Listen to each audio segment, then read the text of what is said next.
하나님이 저들에게 주시는 말씀 창세기 39장 1절에서 6절입니다. 창세기 39장 1절에서 6절.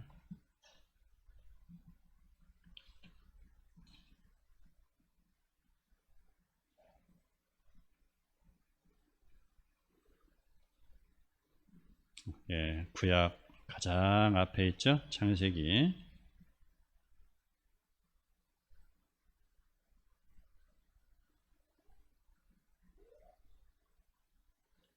다 찾으셨으면 저와 여러분이 한 절씩 읽겠습니다. 요셉이 이끌려 애굽에 내려가매 바로의 친위대장 애굽 사람 보디발이 그를 그리로 데려간 이스마엘 사람의 손에서 요셉을 산이라.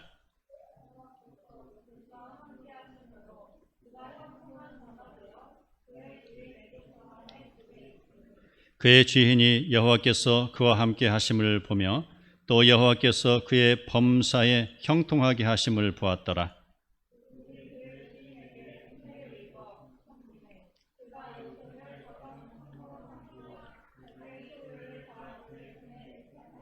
그가 요셉에게 자기 집과 그의 모든 소유물을 주관하게 한 때부터 여호와께서 요셉을 위하여 그 애굽 사람의 집에 복을 내리심으로 여호와의 복이 그의 집과 밭에 있는 모든 소유에 미친지라.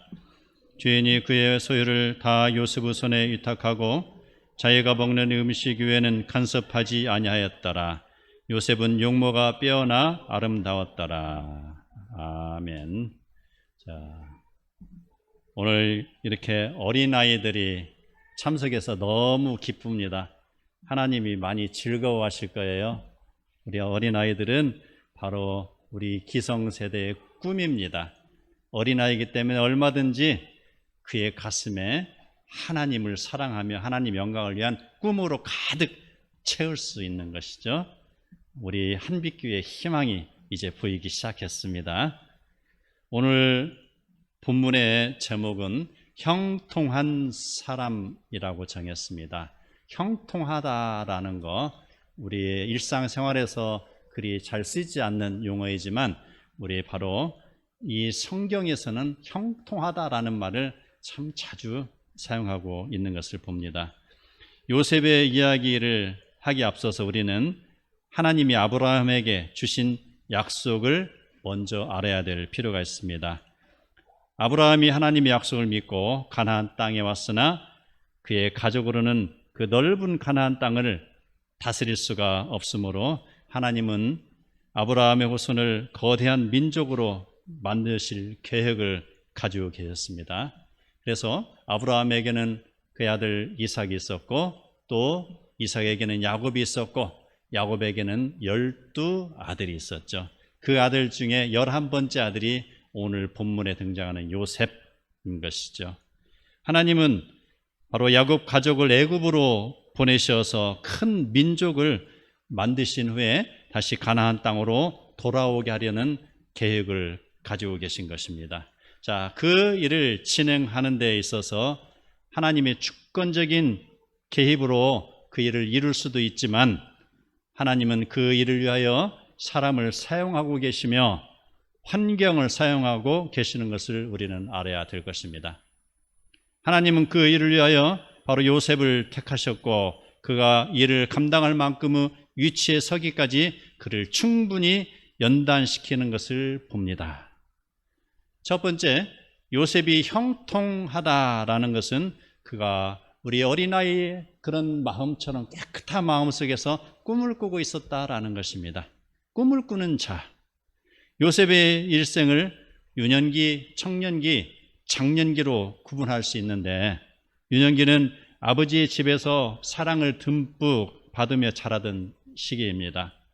그는 야곱이 그토록 사랑하던 아내를 통해서 낳은 아들입니다. 그래서 그 요셉은 아버지의 사랑을 독차지했으며 야곱은 그 요셉에게 채색 옷을 입히면서 애지중지하면서 키웠습니다. 당시 문화로 보면은 채색 옷을 입혔다라는 것은 장자에게나 입힐까 말까 하는 것, 바로 상속자 아니면은 채색 옷을 입힐 수 없어요. 이 옷 하나만 해도 갑오와 같은 옷 하나만 해도 비싼데 거기에서 물감을 들였다, 채색 옷을 입혔다 하는 것은 아주 귀한 사람이 아니면은 입힐 수 없는 것이죠. 이런 모습을 볼 때 요셉을 향한 야고보 사랑이 얼마나 컸는지를 짐작하게 합니다. 그러던 어느 날 어린 요셉은 간밤에 꾼 꿈을 형들에게 들려줍니다. 형님들, 내 말 좀 들어보시오. 우리가 밭에서 곡식단을 묶더니 내 단은 일어서고 형님들의 단은 내 단을 둘러서 절을 하고 있었습니다 라고 말했습니다. 그랬을 때 그 형들은 이상하다, 왜 그런 꿈을 우리한테 이야기하지? 라고 했어요. 그런데 다음 날에 또 요셉이 형들에게 말합니다. 해와 달과 11별이 내게 절하더이다 라는 말. 바로 이 요셉은 하나님이 꿈을 꾸게 하는 자입니다. 하나님이 그에게 꿈을 주셨고 그 요셉은 스스로가 꿈을 꾸는 자가 되는 것이었습니다. 그렇지 않아도 평소에 요셉을 미워하던 형들은 그 이야기를 듣고 더욱 요셉을 미워하게 됐습니다. 그러나 그의 아버지는 그 말을 간직해 두었다라고 쓰여 있습니다.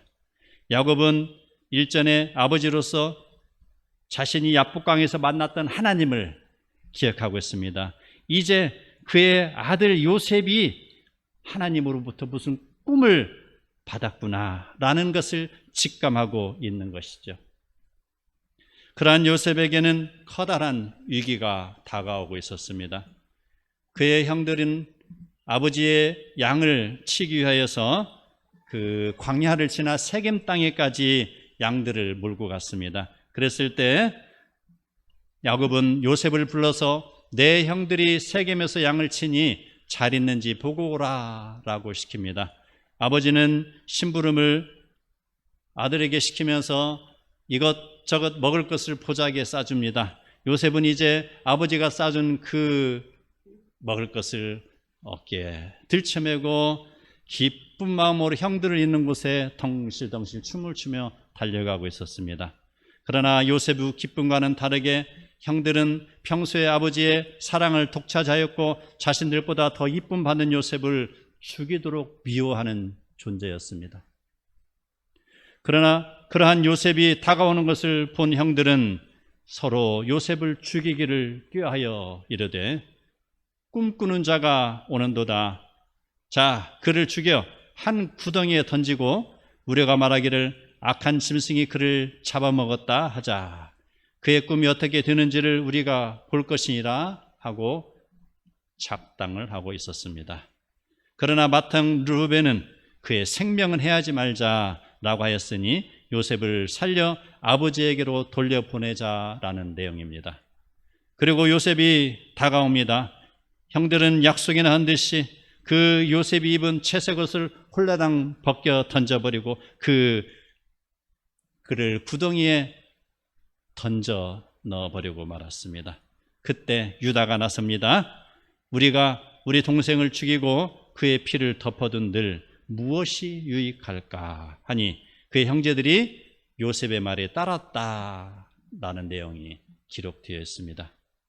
그때 마침 이스마엘 상인들이 지나갔고 형들은 요셉을 그 상인에게 은 20을 받고 팔아버립니다. 요셉이 죽을 위기에 처해 있을 때 하나님은 유다의 의로운 마음을 일으키셔 요셉을 죽이지 못하도록 동생들을 설득하게 하신 것입니다. 하나님은 성도가 위기에 처할 때 바라만 보고 계시지 않으시고 성도를 위기에서 구출하여 주십니다. 하나님이 요셉을 통하여 이스라엘을 향한 계획이 있으신 것처럼 우리에게도 하나님이 부여하신 사명을 다할 때까지 위험한 상황에서 벗어날 길을 열어주십니다. 그 일을 통하여 우리에게 더욱더 성숙한 신앙을 가지게 만드는 것입니다.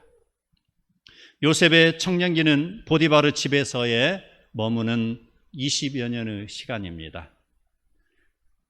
하나님의 백성에게 우연이란 결코 없습니다.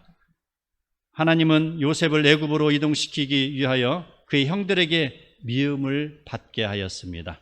그리고 이스마엘 상인들에게 팔려 애굽의 바로왕의 친위대장 보디바르 집에 팔려가게 하는 것입니다. 또 요셉의 장년기는 애굽의 총리가 되어서 천하를 다스리며 야곱 가족을 애굽으로 인도하여 그곳에서 터전을 잡고 살게 하시는 시기입니다. 자, 오늘 우리에게 주어진 본문은 요셉의 청년기에 해당하는 내용입니다.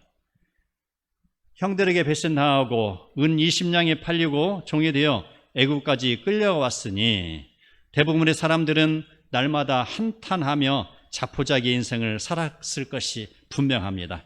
그러나 요셉의 인생은 달랐습니다. 그는 자포자기 하지 아니하고 더욱 신앙으로 똘똘 뭉쳐가고 있었습니다. 39장 1절에 보면 요셉이 이끌려 애굽으로 내려갔다는 말은 아랍 상인들의 손에 이끌려 갔다는 말입니다.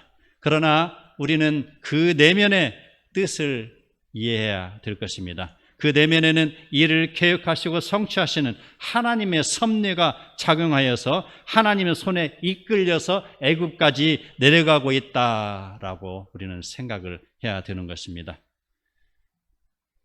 요셉이 끌려갔을 때는 BC 1898년이고 또 야곱 가족이 애굽으로 이주하게 되는 것은 그 후로부터 22년이 지날 때이니 바로 하나님은 요셉을 통하여 그의 가족을 애굽으로 이주시키기 위한 계획을 지금 진행하고 있는 것입니다. 이러한 내용을 안다면 누가 요셉을 실패한 인생이라 할 수 있겠습니까?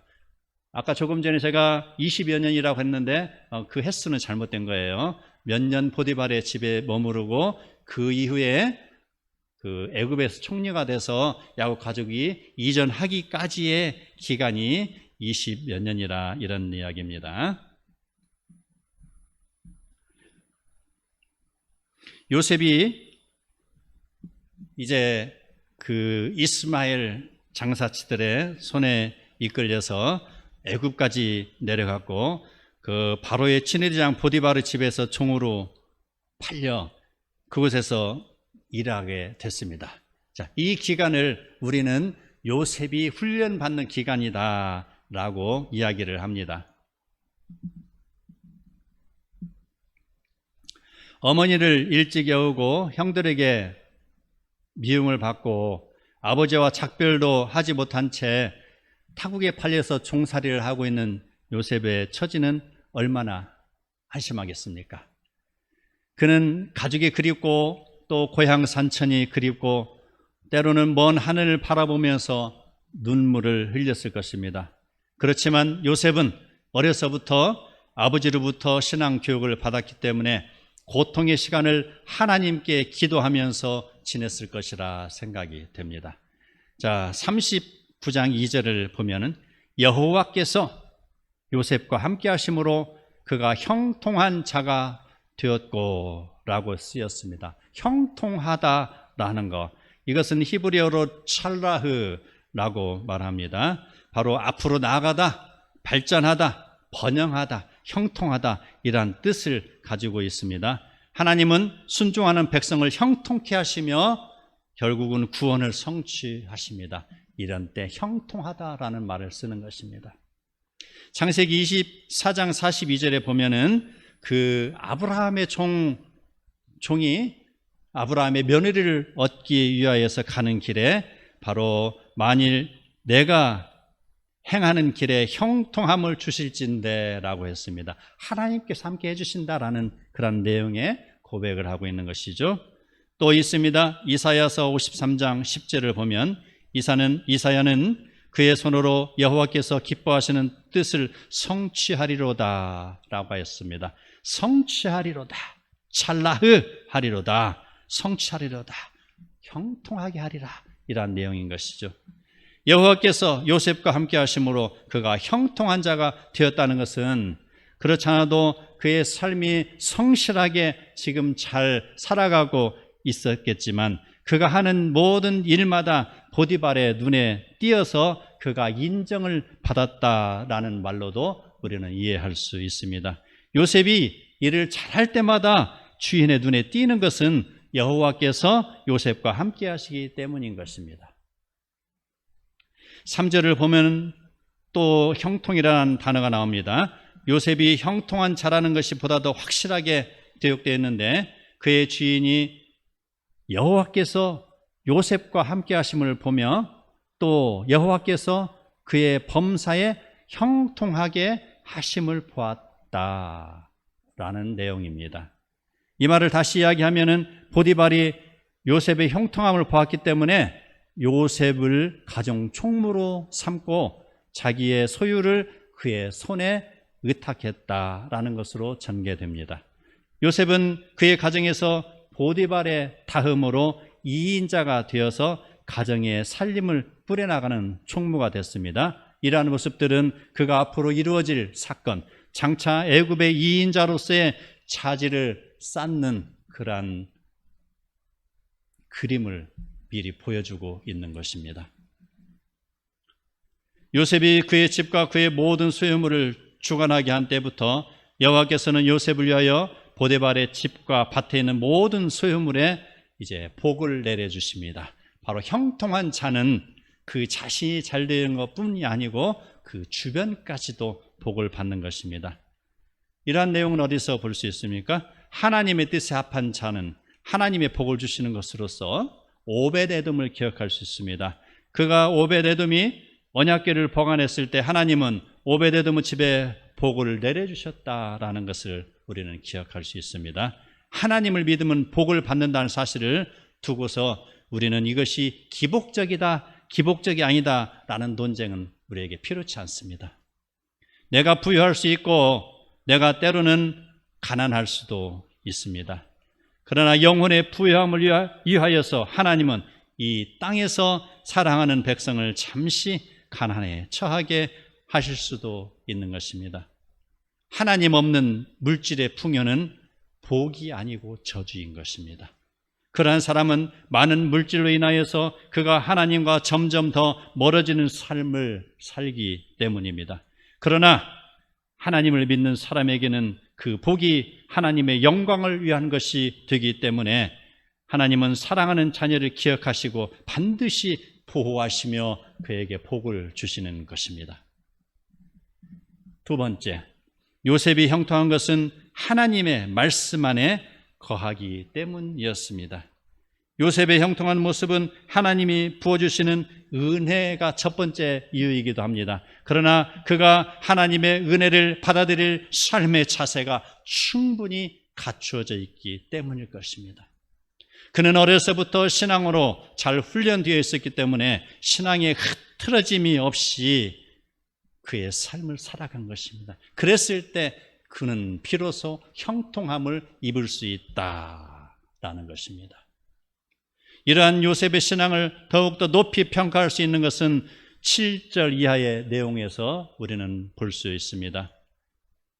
보디발이 요셉에게 집안의 모든 것을 맡기고 집을 나갑니다. 그럴 때 보디발의 아내가 요셉을 유혹하며 동침하기를 청하고 있습니다. 요셉은 그녀에게 말합니다. 이 집에 나보다 큰 이가 없으며 주인이 아무것도 내게 금하지 아니하였고 금한 것은 당신뿐이오니 당신은 그의 아내임이라. 그런즉 내가 어찌 이 큰 악을 행하여 하나님께 죄를 지으리까.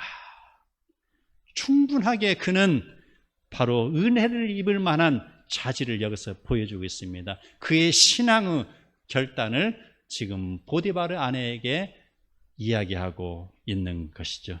그러나 보디발의 아내는 날마다 요셉에게 청합니다.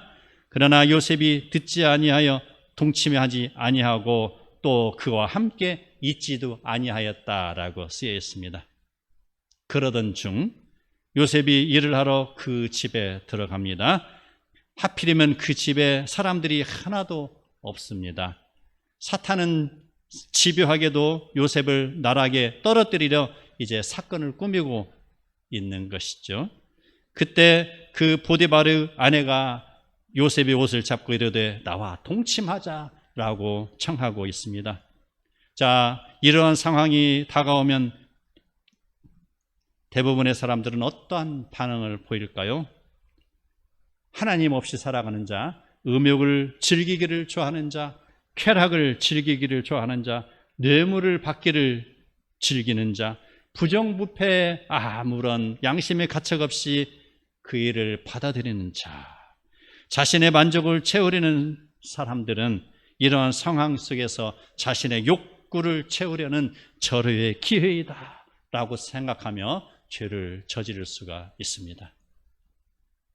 그러나 하나님의 사람 요셉은 자기의 옷을 그 여인의 손에 버려두고 밖으로 뛰쳐나갑니다. 그 여인이 그의 옷을 잡고 있었잖아요. 여인이 그의 옷을 놓아주지 않습니다. 오늘은 결코 내가 너를 놓지 않으리라, 오늘은 결코 너를 범하고 말리라라고 그 옷자락을 꽉 잡았습니다. 아무리 잡아도 옷이 빠지잖아요. 요셉은 에이 하면서 옷을 후라당 벗어던지고 밖으로 뛰어나가는 그런 모습인 것이죠. 요셉은 바로 이러한 모습을 통해서 그의 신앙이 하나님의 뜻에 합당한 사람이다 라는 것을 우리는 다시 볼 수 있는데, 바로 그러한 상황에서 다가오는 죄악은 타협할 것이 아니고 반드시 버려야 할 것으로 우리는 인식을 해야 됩니다. 악을 악으로 인식이 드는 그 순간에 우리는 잠시라도 머뭇거릴 필요도 없습니다. 그 싹을, 그 죄악의 싹을 빛의 속도로 잘라버리고 이제 우리는 그 자리를 떠나야 되는 것이죠. 그냥 주랭랑 치는 것이 최고 좋습니다. 그 순간에 우리가 또 어떻게 해보려고 아무 소용없어요. 그 순간에는 떠나는 것이 가장 상책입니다. 그 자리에 머물면 머물수록 사탄은 계속해서 제2, 제3, 제4단계의 유혹으로 사람을 더욱더 죄악으로 빠져들게 만드는 것이죠. 자, 이후에 일이 어떻게 진행됩니까? 그 여인이 자기의 남편이 돌아오자 이렇게 말합니다. 당신이 우리에게 데려온 히브리 종이 나를 희롱하려고 내게 들어왔으므로 내가 소리질러 불렀더니 그가 그의 옷을 내버려 두고 밖으로 도망하여 나간나이다 라고 거짓으로 고합니다. 요즘 신천지만 이렇게 사람을 속이고 거짓말을 잘하는 줄 알았는데, 이 거짓말이 참으로 요셉의 시기에도 그 보디발의 아내가 이렇게 능수능란하게 한 것을 볼 때 참 사탄은 예나 지금이나 할 것 없이 끊임없이 거짓의 옷을 입고 있는 것을 우리는 보게 됩니다. 자, 그 결과 요셉에게 무슨 일이 일어났습니까? 자, 전에는 그가 형들에게 미움을 받아서 구덩이에 갇히는 신세가 됐습니다. 그런데 이제는 보디바르 아내에게 모함을 당하여서 왕의 죄수들이 들어가는 왕실 감옥에 갇히게 되는 것입니다. 한때는 구덩이에 갇혔는데 이제는 더 큰 감옥에 갇히는 그런 것이죠. 이러한 상황에 처하면 대부분의 사람들은 어떻게 이해를 하고 있을까요? 내가 하나님 말씀에 순종하기 위해서, 내가 그 계명을 순종하기 위해서 이렇게 지켰는데 어찌 내가 이렇게 감옥에 갇힌단 말인가? 내가 하나님을 잘 믿으려고 교회에 출석을 했는데 내 집에 이러한 우환이 생겼는데 이것을 어떻게 이해를 해야 된단 말인가 라는 것입니다. 하나님을 믿으면 더 잘 되고 일들이 술술술 풀려나가야 되는데 더 어려워지고 있으니 하나님이 안 계시는가 보다 라고 말하면서 교회를 떠나는 사람도 있습니다. 그 일을 당하고 사고를 당하고 또는 투자를 해서 부도를 당하고 이러한 삶을 겪는 사람은 그 일을 할 때 하나님에게 물어보고 했습니까? 자기가 하고 싶은 대로 그 일에 투자도 하고 자기 하고 싶은 대로 바로 자전거를 타고 나가기도 하고 자기 하고 싶은 대로 바로 골프채도 휘둘렀지 않습니까? 하나님에게 절대로 물어본 것이 아니죠. 자기 하고 싶은 대로 모든 일을 행하다가 일이 잘못 풀리니 이제 내가 하나님을 믿는데 왜 나에게 이런 어려움이 당합니까? 라고 하소연하는 것은 당치도 하는 그런 내용이겠죠. 그러나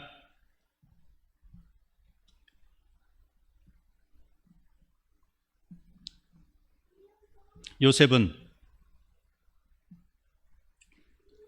그 어려움을 당하는 상황 속에서도 결코 하나님을 원망하지 않았습니다. 자기가 옥에 갇혔음에도 불구하고 더욱더 하나님을 의지하였던 것이죠. 요셉에게는 지금 위기잖아요. 그런데 위기 속에는 바로 기회가 감춰져 있습니다. 위기 다음에는 기회가 온다. 위기, 그게 위기예요. 위기를 잘 넘기면은 그는 분명하게 더 좋은 기회가 주어질 것입니다. 자, 어떻게 전개됩니까? 여호와께서 요셉과 함께 하시고 그에게 인자를 더하사 그 간수장에게 은혜를 받게 하셨다라는 것입니다. 그가 비록 죄인들이 묵는 감옥에 갇혀 있지만 하나님은 그 감옥을 통제하는 그 간수장에게 은혜를 베풀었다는 것입니다. 그래서 간수장으로 하여금 요셉을 더욱더 각별하게 대하게 만들었다는 것입니다.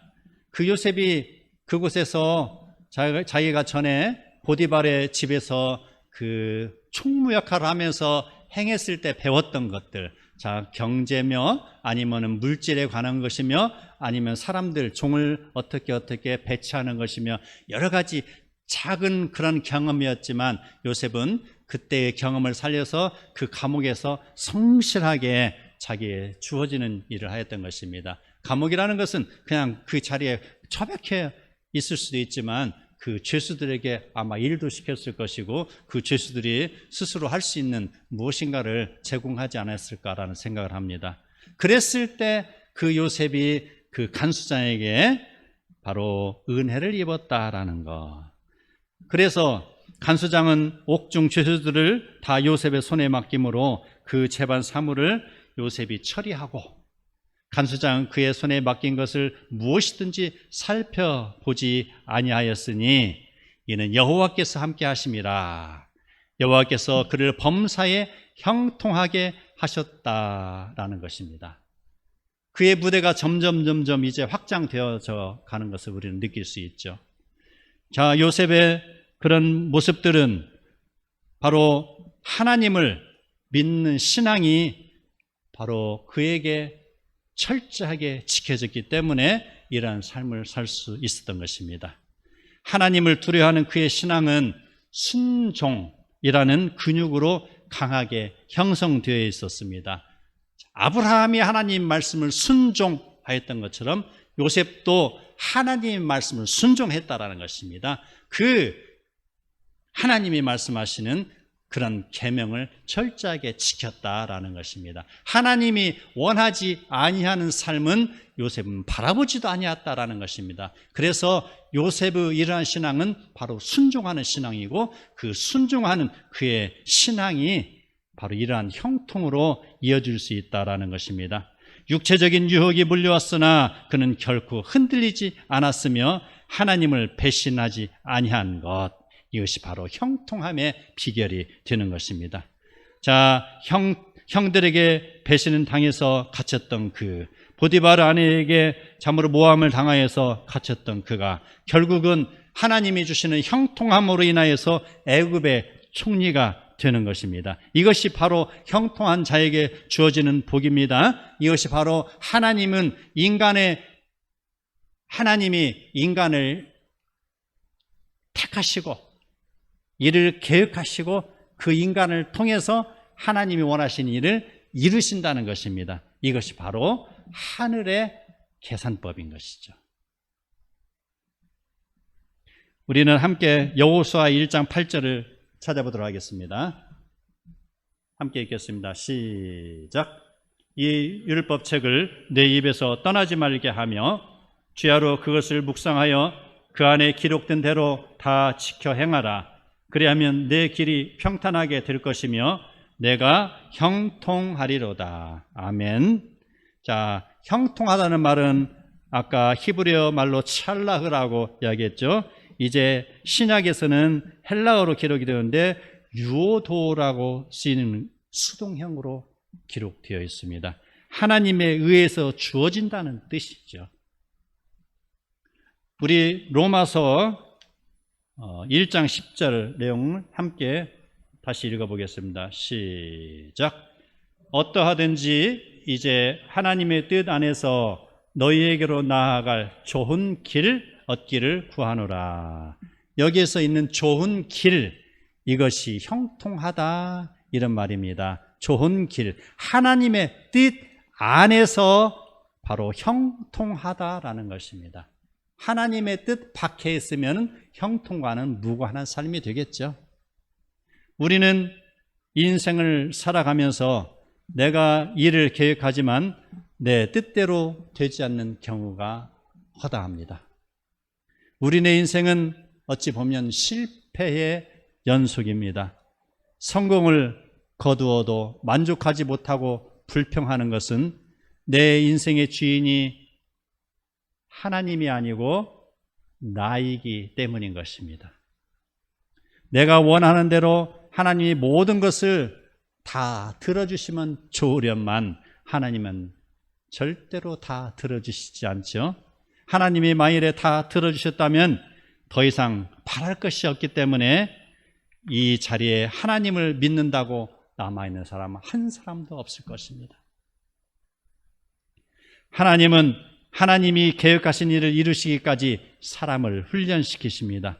그 사람이 충분한 능력이 갖추어졌을 때 비로소 그를 들어서 사용하시는 것입니다. 우리는 하나님으로부터 오는 형통함이 완성될 때까지 결코 포기해서는 안 될 것입니다. 야구 경기에서 9회 말이 지나기 전에 경기가 끝났다고 할 수 없죠. 우리의 인생이 지금 당장 잘 풀리지 않는 것처럼 보일지라도 그러나 우리에게는 9회 말까지 우리는 경기를 할 수 있다는 희망이 있습니다. 9회 말까지 가봐야 결과를 안다 이 말인 것이죠. 이런 것을 볼 때 요셉의 그 젊은 날에 그 유년기 시절에 또는 그 유년기 시절에 그가 종으로서 살아가는 그 모습을 보고 과연 요셉이 실패한 인생이다라고 누가 말할 수 있습니까? 그가 화려한 채색 옷을 입고 무대에 등장했을 때 사람들은 바로 요셉을 환호했을 것입니다. 그러나 그 아름다운 요셉이 계속해서 구덩이에 빠지고 종으로 팔려나간 그런 모습을 보고서 바로 사람들은 그를 야유했을 것입니다. 그리고 그가 형의 유다의 도움으로 목숨을 건지게 되는 건 바로 아슬아슬하게 그가 죽을 그런 위기에 처해있지만 하나님께서는 유다를 통해서 그를 구해줬다라는 것입니다. 또 있습니다. 그가 이스마엘 상인들에 팔려나가서 참으로 보디발을 집에서 성실하게 살았지만 그의 보디발의 아내의 유혹으로 그가 다시 한번 나락에 떨어지는 수모를 당하게 됩니다. 이러한 것은 마치 지금 1회전, 2회전, 3회전, 4회전 계속해서 참으로 빠졌다가 다시 회복이 됐다가 떨어졌다 회복이 됐다 이런 과정이 지금 연속적으로 일어나고 있는 것입니다. 그랬을 때 그는 바로 사람들에게 또다시 많은 야유를 받았을 것입니다. 그래, 네가 뭐 별거 있니? 라고 하면서 그는 보기 좋게 그 감옥으로 떨어지는 모습을 보게 되는 것입니다. 그랬을 때 그 관중들은 이야기할 것입니다. 에이, 이제 경기 끝나버렸네. 더 볼 것도 없어. 라고 말하면서 자리를 박차고 그 경기장을 빠져나가고 있을 것입니다. 그러나 인생의 경기는 아직 끝나지 않았습니다. 요셉은 그의 아버지가 믿는 하나님을 결코 놓지 않고 있습니다. 요셉이 갇힌 정치범 수용소에는 온갖 죄인들이 다 모여서 자기의 죄악된 그런 과거의 일들을 무슨 무용담을 늘어놓는 것처럼 서로 이야기하면서 그 이야기에 그런 꽃을 피우고 있었습니다. 요셉은 그 이야기를 다 듣고 있었습니다. 그래서 요셉은 그곳에서 세상 돌아가는 정치판, 경제판, 사회판 모든 것을 간접적으로 경험할 수가 있었습니다. 요셉은 그들의 유세에 눌려서 작아지고 있었지만 그러나 그의 모습은 바로 하나님을 믿는 사람이었기 때문에 부활을 기다리는 희망을 가지고 있는 사람이 된 것입니다. 우리의 인생은 하나님의 말씀을 의지하며 흐트러짐 없이 살다 보면 언젠가는 하나님이 일으켜 주실 거야 라는 희망을 그 요셉은 잃지 않고 있었습니다. 형통한 자이란 말은 앞길이 열려있다라는 말과 같습니다.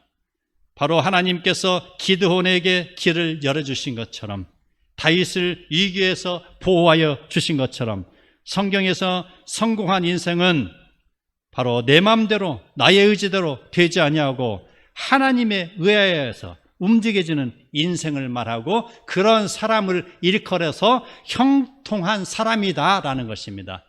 형통은 수동태입니다. 나의 의지가 아니고 하나님의 의에서 내가 받는 은혜, 이것이 바로 형통하다라는 것입니다. 불에 달궈진 쇠가 다시 물속에 넣임 당하는 것처럼 나의 인생은 왜 이렇게도 힘이 든지 모르겠다고 한탄하고 있습니까? 내 계획대로 되지 않는다고 실망하고 있습니까? 하나님은 나를 향하신 계획을 이루시기 위하여 나의 계획은 무너지게 하십니다. 철저하게 나의 자아는 무너지고 떨어지고 깨어지게 만드시는 것이죠. 그리고 철저하게 하나님만을 붙들고 기도하며 하나님만을 의지하게 만드신다는 것이죠. 그리고 하나님께서는 그러한 사람의 인생의 마지막을 아름답게 인도하십니다. 형통한 사람은 바로 하나님을 의지하는 사람입니다. 요한 3서 1장 2절을 다 함께 보겠습니다. 시작.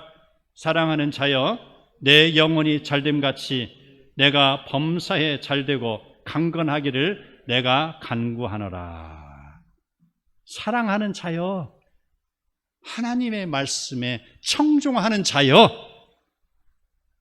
네가 하나님 말씀에 순종함으로 인하여서 바로 네가 잘 되고 강건하기를 구하노라. 잘 된다, 형통하다 이 말이에요. 형통하다, 잘 된다, 형통하기를 구한다 이 말입니다. 하나님 말씀에 순종하는 사람이 바로 그의 삶의 믿음이 더욱더 강하여지는 것입니다. 내 영혼이 잘된 같이 내가 범사에 잘되고 강건하여지는 복이 오늘 이 자리에 모인 성도 여러분에게 풍성하게 임하기를 축원합니다. 아멘.